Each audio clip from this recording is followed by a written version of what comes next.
Friend, इस video में हम बात करेंगे सीआरपीसी के सेक्शन 195 से लेकर 199 तक। जैसा कि आप सामान्यतः ये जो सिद्धांत है कि अगर किसी व्यक्ति को किसी अपराध की जानकारी है, चाहे वह उस अपराध से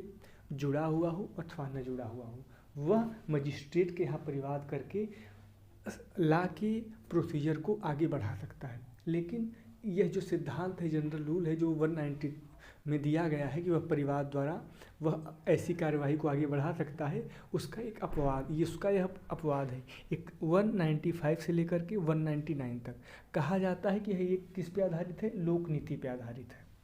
तो दोस्तों चलिए अब हम देख लेते हैं सेक्शन 195 कैसे कार्य करता है। 195 कहता है कि prosecution for contempt of lawful authority of public servant for offence against public justice and for offence relating to document given in evidence. यह कहता है कि लोक न्याय के विरुद्ध अपराधों के लिए और साक्ष्य में दिए गए दस्तावेजों से संबंधित अपराधों के लिए लोक सेवकों के विधिपूर्ण प्राधिकार के अवमान के लिए अभियोजन की बात करता है। इसका जो फर्स्ट क्लाज है वह कहता है कि any offence punishable under section 172 से लेकर के 188,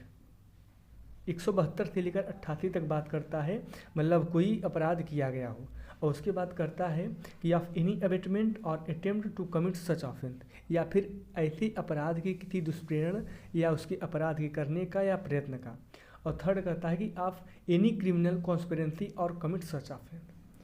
कुल मिलाकर के देखिए दोस्तों, तो पहला जो क्लाज है, फर्स्ट क्लाज ये कहता है कि अगर आप 172 से लेकर 188 तक,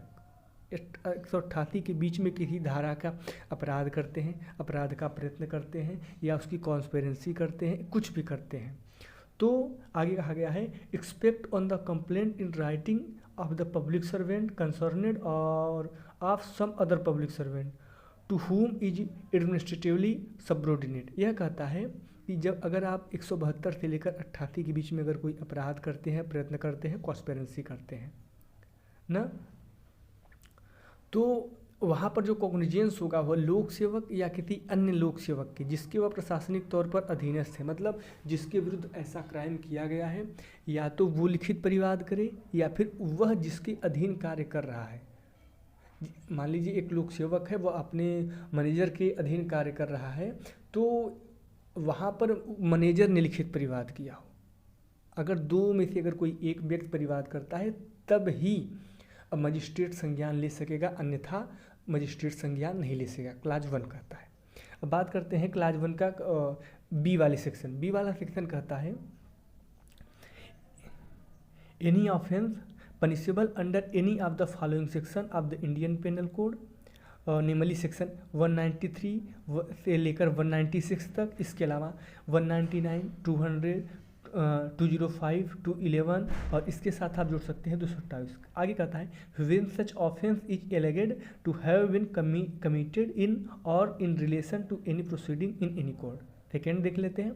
of any offence described in section 463 और पनिशेबल अंडर सेक्शन 471, सेक्शन 475 और section 476 of the said code when such offence is alleged to have been committed in respect of a document produced or given in evidence in a proceeding in any court। यह कहता है कि अगर आप IPC की धारा 199, 193 से 96, 199, 200, 205 या 211 या 228 या 463, 471, 475, ये साक्ष्य से संबंधित धाराएं हैं कि साक्ष्य कैसे प्रोड्यूस किया गया है कोर्ट में, उससे संबंधित धाराएं हैं। अगर आप ऐसा कोई अपराध करते हैं या इससे जुड़ा कोई अपराध करने का प्रयत्न करते हैं या कोई कॉन्स्पिरेंसी करते हैं, तो इसके बारे में कहा गया है कि expect on the complaint in writing of that court or by such officer of the court as that court may authorize in writing in this behalf or of some other court to which the court is subordinate। कहा गया है कि ऐसे न्यायालय किया या न्यायालय के ऐसे अधिकारी द्वारा, मतलब जैसे जिस कोर्ट में ऐसा मतलब एविडेंस प्रोड्यूस किया गया है, वह न्यायालय इस निमित्त लिखित में ही प्राधिकृत करे या किसी अन्य न्यायालय के जिसके वह अधीनस्थ है लिखित परिवाद पर ही करेगा, अन्यथा नहीं। जैसा कि आप देख पा रहे हैं दोस्तों, हम आपको बताने की कोशिश कर रहे हैं कि सेक्शन जो 195 है उसका क्लास 1, उसका जो क्लास 1 है वो दो चीज़ों के बारे में बात करता है। वह पहला बात करता है 172 से लेकर 88 तक में। 172 से लेकर 88 के बीच में जो लोक सेवकों से संबंधित अगर कोई अपराध किया जाता है तो जिस लोक सेवक के विरुद्ध अपराध किया गया है, या फिर उसने परिवाद किया हो या फिर वह जिस अधिकारी के अधीनस्थ कार्य कर रहा उसने परिवाद किया हो, तभी मजिस्ट्रेट न्यायालय का संज्ञान मामले का संज्ञान लेगा, नहीं संज्ञान नहीं लेगा। और जो इसका क्लास बी कहता है 1 का भी, वो यह कहता है कि आईपीसी की धाराएं जो 193 से 96 जो भी एविडेंस है कि प्रोड्यूस से रिलेटेड हो, एविडेंस को प्रोड्यूस कैसे किया गया है, कैसे दस्तावेज पेश किया गया है, और कुछ सेक्शन जैसे कि 463, 471, 475 ये जो फोर्जरी से रिलेटेड है उससे अगर संबंधित हो, तो जिस कोर्ट में ऐसा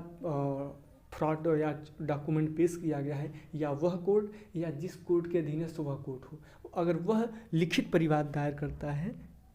तभी वहाँ पर मजिस्ट्रेट उस मामले को संज्ञान ले पाएगा, अन्यथा नहीं। अब बात करते हैं क्लास 2 की। क्लास 2 कहता है कि where a complaint has been made by a public servant under clause 1 of subsection 1, any authority to which is administratively subordinate may order the withdrawal of the complaint and send a copy of such order to the court, and upon its receipt by the court no further proceeding shall be taken on the complaint, provided that no such withdrawal shall be ordered if the trial in the court of first instance has been concluded। इसका जो second class है, second class कहता है कि अगर यहाँ पर कोई लोक सेवक द्वारा कोई परिवाद किया गया है क्लास 1 के ए के अंतर्गत, वहाँ पर उसका जो सीनियर अथॉरिटी है वह उसको वापस लेने का आर्डर दे सकता है। लेकिन अगर उसका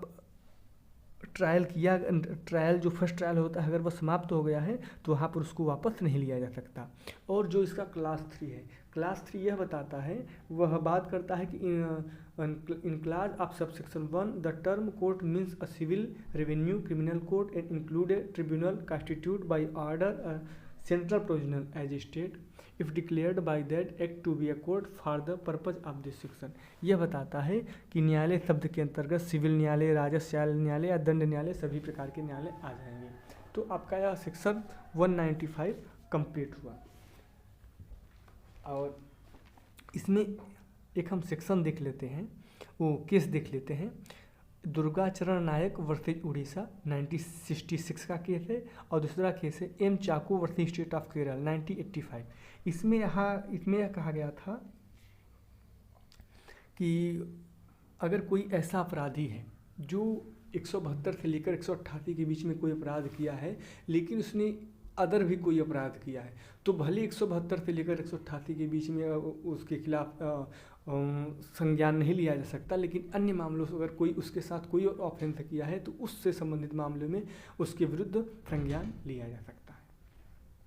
बात करेंगे दोस्तों हम सेक्शन 196 की। 196 बात करता है कि prosecution for offence against the state and for criminal conspiracy to commit such offence. यह कहता है कि राज्य के विरुद्ध अपराधों के लिए और ऐसे अपराध करने के लिए आपराधिक षड्यंत्र के लिए अभियोजन।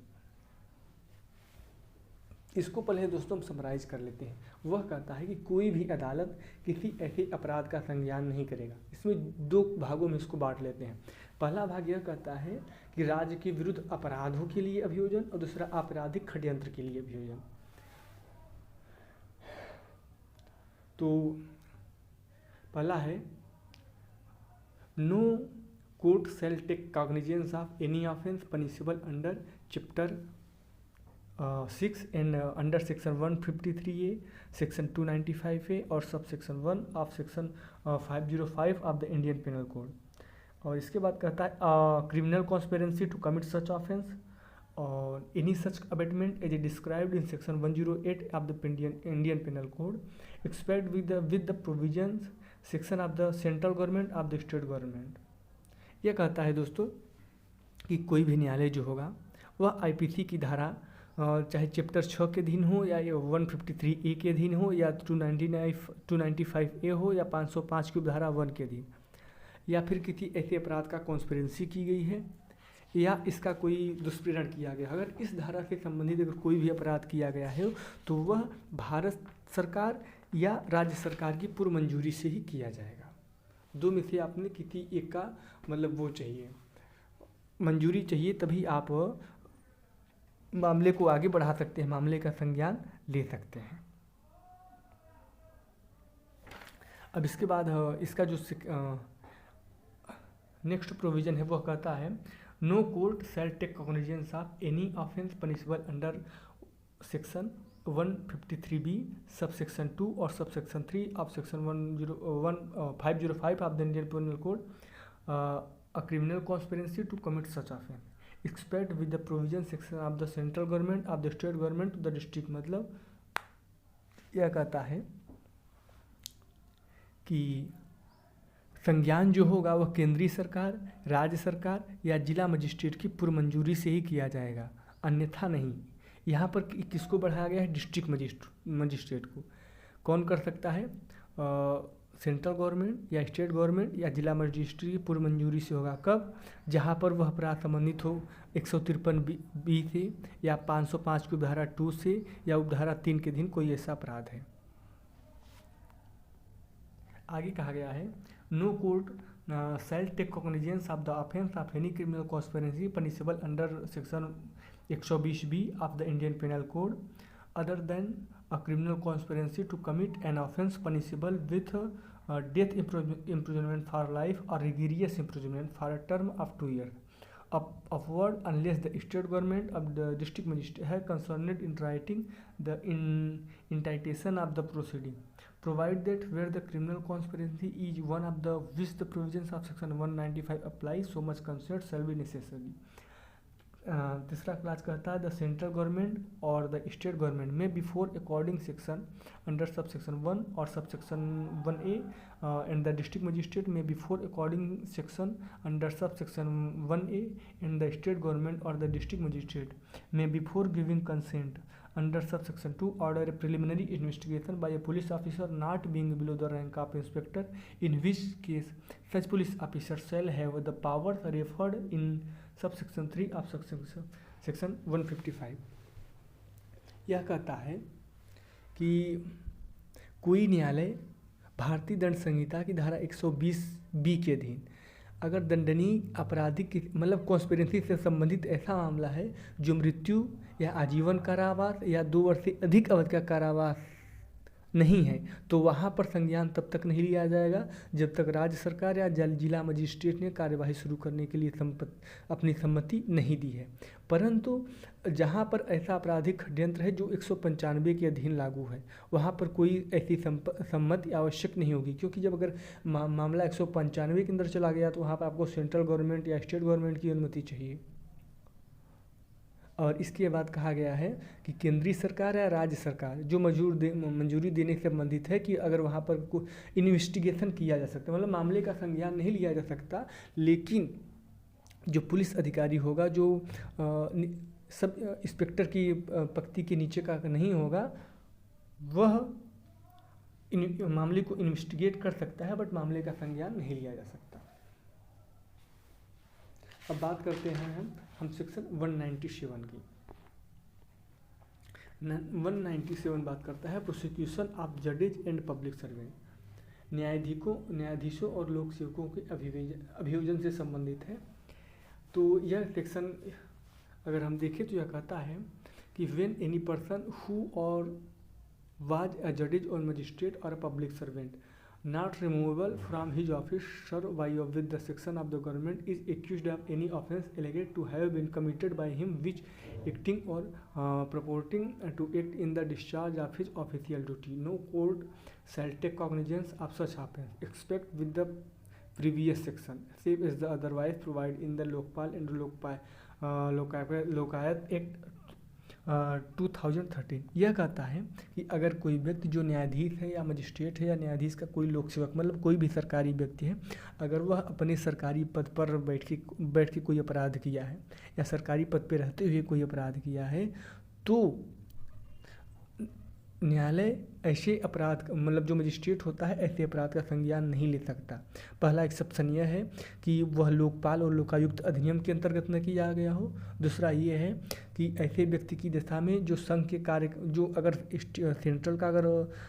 पब्लिक सर्वेंट हो तो किस केंद्र सरकार से आपको पूछना पड़ेगा, और अगर स्टेट गवर्नमेंट का अगर लोक सेवक हो या संबंधित व्यक्ति हो तो आपको स्टेट गवर्नमेंट से अनुमति लेने के बाद ही आप मामले को उसका संज्ञान ले सकते हैं, अदरवाइज नहीं। और इसके आगे कहा गया है कि provide that where the alleged offence was committed by a person referred in class B during the period while a proclamation issued under class 1 of article 356 the constitution was the fourth in state, class b will apply for the expression of state government occurring there in the expression central government where substituted। मतलब अगर किसी राज्य में अगर 356 यानी राष्ट्रपति शासन लागू लगा हुआ है तो उस दशा में अगर पूछना होगा तो स्टेट गवर्नमेंट की जगह पर अगर स्टेट गवर्नमेंट का एम्प्लॉय है तो वहाँ पे आपको सेंट्रल गवर्नमेंट से पूछना होगा। अब आगे बात करता है कि एक्सप्लेनेशन में for the removal of doubt in hereby declare that no section shall be required in case of public servant accused of any offence alleged to have been committed under section. अगर इन सेक्शनों के अंतर्गत आता है तो ऐसी कोई मंजूरी की आवश्यकता नहीं है। वो सेक्शंस कौन से 166A 166B और 354 354A और 376 के जितने सेक्शन आते हैं, अगर इन संबंधित से अगर संबंधित अपराधों से संबंधित अगर उसने कोई अपराध किया है तो वहाँ पर कोई भी कंसेंट की आवश्यकता नहीं है। इसमें हम एक केस को देख लेते हैं। केस था भगवान प्रसाद श्रीवास्तव वर्सेज NP मिश्रा। इसमें कहा गया है कोई अपराध सरकारी कर्तव्य निभाने या सरकारी पद पर रहने के दौरान किया गया था। इस प्रश्न का उत्तर हर मामले की परिस्थितियों और तथ्यों के आधार पर किया जाएगा। और आपको इसमें एक एक्सप्लेनेशन है। एक्सप्लेनेशन यह कहता है कि कोई न्यायाधीश जब रिश्वत लेता है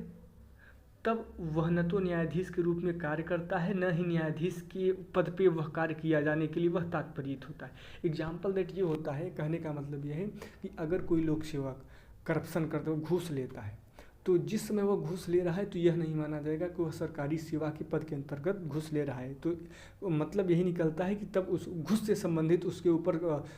मामले संज्ञान लिया जा सकता है, क्योंकि वह सरकारी सेवा के अंतर्गत कार्य करते हुए नहीं माना जाता। और इसका जो क्लास 2 है वह सशस्त्र बलों से संबंधित है। सशस्त्र बलों में यह कहा गया है कि अगर कोई सशस्त्र सेना से संबंधित अगर कोई व्यक्ति है, कोई अदालत तब तक किसी अपराध का संज्ञान नहीं लेगी जब तक कि जिसके बारे में यह आरोप है कि वह भारत की सशस्त्र सेना का किसी सदस्य के साथ अपना सरकारी कर्तव्य निभाने, अगर कोई सशस्त्र सेना का व्यक्ति है अगर वहाँ संबंधित वह अपराध करता है, जब तक सेंट्रल गवर्नमेंट अनुमति नहीं देगी तब तक उसके ऊपर संज्ञान, उस मामले पर संज्ञान नहीं लिया जा सकता। अब बात करते हैं सेक्शन 198 की। 198 बात करता है prosecution for offence against marriage. इस धारा का ऑब्जेक्ट यह है कि बाहरी व्यक्ति द्वारा किसी परिवार की निजी जिंदगी में हस्तक्षेप करने से रोक लगाना, मतलब कोई बाहरी व्यक्ति इसमें ना आ पाए। जब परिवार के पीड़ित सदस्य अपने परिवार के किसी सदस्य द्वारा की गई गलती के विरुद्ध कदम उठाने के इच्छुक नहीं हो तो बाहरी व्यक्ति को हम प्रवेश नहीं देंगे। 198 कहता है no court shall take cognizance of any offence punishable under chapter 20 of the Indian penal code expect upon a complaint made by some person aggrieved by the offence. यह कहता है कि हम बाहरी व्यक्ति को ये मतलब उसके अंदर आने नहीं देंगे कि कोई बाहरी व्यक्ति कंप्लेंट नहीं कर सकता, बस उससे कुछ सम एक्सेप्शन है। एक्सेप्शन क्या है? एक्सेप्शन देख लेते हैं। एक्सेप्शन है कि जहाँ जो पीड़ित व्यक्ति है वह 18 वर्ष से कम आयु का हो, जड़ हो या पागल हो, जैसे where such person is under the age of 18 years or is an idiot or lunatic as a form of sickness or infirmity unable to make a complaint or is a woman who is according to the local customs and manners ought not to be compelled to appear in public. Some other person may with the leave of the court make a complaint or her behalf. यह कहता है कि अगर कोई व्यक्ति है जो victim है, वह पागल है, रोगी है, मरीज है, किसी प्रकार का है, अगर वह स्त्री है, वह अपने रीति के अनुसार समाज से बाहर नहीं निकलती, तो उससे संबंधित कोई व्यक्ति न्यायालय की अनुमति से परिवाद कर सकता है। और दूसरा एक्सेप्शन यह है कि where such person is husband and he is serving of any of the armed force of the union under condition which are certified by his commanding officer is persuading him from obtaining leave of the absence to enable him to make a complaint in person. Some other person authorized by the husband in accordance with the provisions of section 4 may make a complaint on his behalf. यह कहता है दोस्तों कि अगर कोई पति है जो आर्म फोर्स में नौकरी कर रहा है और उसके बारे में कोई ऑफिसर ने प्रमाणित किया है तो उसको छुट्टी नहीं मिल सकती, तो उसके द्वारा अथराइज्ड कोई व्यक्ति उसकी ओर से न्यायालय की अनुमति से परिवाद कर सकता है। ठीक है। और जो उसका सी वाला है वह कहता है where the person aggrieved by an offence punishable under 494 and 495 of the Indian penal code is the wife complaint may be made or her behalf of her father, mother, brother, sister, son or daughter by her father or mother, brother or sister or with the leave of the court by any other person related to her by blood, marriage और adoption। यह कहता है कि जहाँ पर IPC के धारा 494 और 95 के अधीन दंडनीय अपराध से व्यथित व्यक्ति पत्नी है और वहाँ उसकी ओर से माता, पिता, भाई, बहन, पुत्री अगर कोई भी हो जो चाहे ब्लड से संबंधित हो या एडॉप्शन से संबंधित हो, और न्यायालय की अनुमति से वह परिवाद कर सकते हैं। और इसका जो क्लास 2 है वह कहता है कि for the purpose of sub section no person other than he husband of the woman shall be deemed to be aggrieved by any offence punishable under section 497 और section 498 of the said code. यह कहता है कि कोई भी व्यक्ति इस धारा के लिए विक्टिम से मतलब यह समझा जाता है कि पीड़ित से मतलब यह समझा जाता है कि स्त्री के पति से भिन्न कोई व्यक्ति इस संहिता के अधीन, जहाँ 497 या 498 के अधीन दंडनीय अपराध से व्यथित व्यक्ति नहीं समझा जाएगा, वैसे जो क्लाज है अब उसको अवैध घोषित कर दिया गया है, क्योंकि 497 एडल्ट्री को असंवैधानिक घोषित कर दिया गया है, तो इस क्लाज का भी कोई मतलब बचा हुआ नहीं है। अब दोस्तों हम बात करेंगे इससे क्लास 6 की। ये क्लास 6 बहुत इसका इम्पोर्टेंट है। क्लास 6 कहता है no court shall take cognizance of any offence under section 376 of the Indian penal code where such offence consist of sexual intercourse by a man with on his own wife, the wife being under 18 years is more than 1 year has elapsed from the date of commission of the offence. यह कहता है दोस्तों कि जहाँ पर IPC की धारा 376 के अधीन अपराध का संज्ञान जहाँ पर किसी पुरुष के द्वारा अपनी पत्नी के साथ सेक्सुअल रिलेशनशिप बनाया गया है, वहाँ पर अगर वो पत्नी की आयु 18 वर्ष से कम है तो वहाँ पर उस दशा में अपराध किए जाने की तारीख से अगर 1 साल बीत गया है तो ऐसे अपराध का कॉग्निजेंस नहीं लिया जा सकता। अब बात करेंगे दोस्तों हम सेक्शन 198A की। 198 संबंधित है prosecution of offence under section 498A of Indian penal code. No court shall take cognizance of an offence punishable under section 498A of the Indian penal code expect upon a police report of fact which constitute such offence or upon a complaint made by the person aggrieved by the officer or by her father, mother, brother, sister or by her father or mother, is brother or sister with the leave of the court by any other person related to her by blood, marriage or adoption।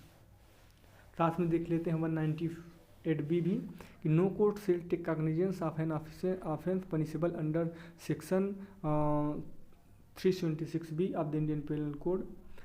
where the person are in marital relationship expect upon prima facie satisfaction of the fact which constitute the offense of a complaint having been filed or made by the wife against the husband। यह कहता है दोस्तों 198A कि कोई न्यायालय IPC की धारा 498 ए जो क्रूअल्टी से संबंधित है, अपराध को गठित करने वाले तथ्यों की पुलिस रिपोर्ट अथवा अपराध से विशेष व्यक्ति द्वारा या उसके माता पिता या भाई बहन कोई भी हो, परिवाद पर या रक्त विवाह या उससे संबंधित किसी अन्य व्यक्ति द्वारा न्यायालय की इजाज़त से किए गए परिवाद पर ही किक करेगा। मतलब अगर कोई व्यक्ति करता है ये क्रूअल्टी से संबंधित अगर कोई मामला है, उसके रिलेटिव कोई अगर कॉग्निजेंस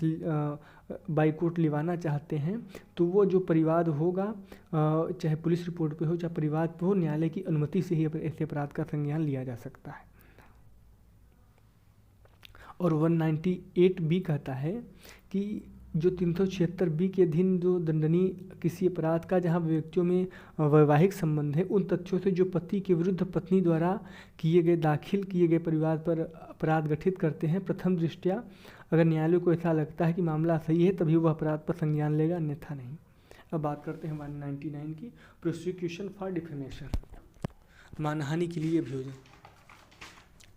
मानहानि के लिए अभियोजन है कि no court shall take cognizance of an offence punishable under section chapter 21 of the Indian Penal Code except upon a complaint made by some person aggrieved by the offence। कि कोई भी न्यायालय भारतीय दंड संहिता के अध्याय 21 के अधीन दंडनीय अपराध का संज्ञान ऐसे अपराध से व्यथित किसी व्यक्ति द्वारा किए गए परिवाद ही करेगा, अन्यथा नहीं। जनरल रूल यह है कि जो विक्टिम व्यक्ति होगा जिसके विरुद्ध डिफेमेशन किया गया है, अगर वह जब तक कंप्लेंट नहीं करता तब तक न्यायालय संज्ञान नहीं ले सकता। इसके दो अपवाद हैं। पहला अपवाद यह है कि जहाँ पर जो विक्टिम व्यक्ति है जिसका डिफेमेशन किया गया है वह 18 वर्ष से कम आयु का हो, जड़ हो, पागल हो, या फिर स्त्री है जो अपने पब्लिक पॉलिसी के आधार, लोक नीति के आधार पर, या फिर जिसकी जो पर्दा प्रथा हो वह समाज में न जाती हो, तो वहाँ पर अन्य व्यक्ति न्यायालय की इजाज़त से कंप्लेंट दायर कर सकता है। और दूसरा जो मामला है, दूसरा एक्सेप्शन है, यह है कि जहाँ पर राष्ट्रपति, उपराष्ट्रपति, राज्यपाल, संघ शासित प्रदेश के शासक, प्रशासक, मंत्री या इनसे संबंधित कोई अपराध किया गया है, तो वहाँ पर इस मामले में जो न्यायालय का जो परिवाद होगा वह, इसको एक बार पढ़ के देख लेते हैं। Not without standing anything contain the code when any offence feeling under chapter 21 of the Indian penal code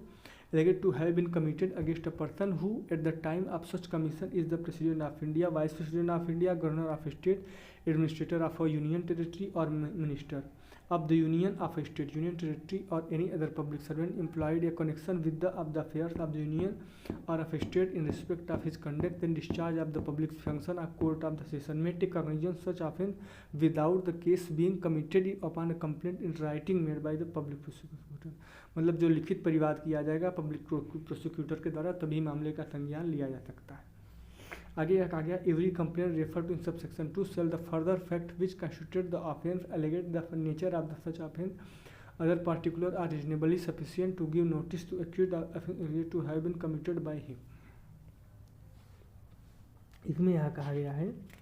कि अगर इनसे संबंधित कोई मामला है तो अगर 6 महीने के अंदर परिवाद दाखिल कर दिया जाता है तब तो ठीक है, 6 महीने के बाद आप उस पर कोई सेक्शन मतलब कोई कॉग्निजेंस नहीं ले सकते। थैंक यू दोस्तों।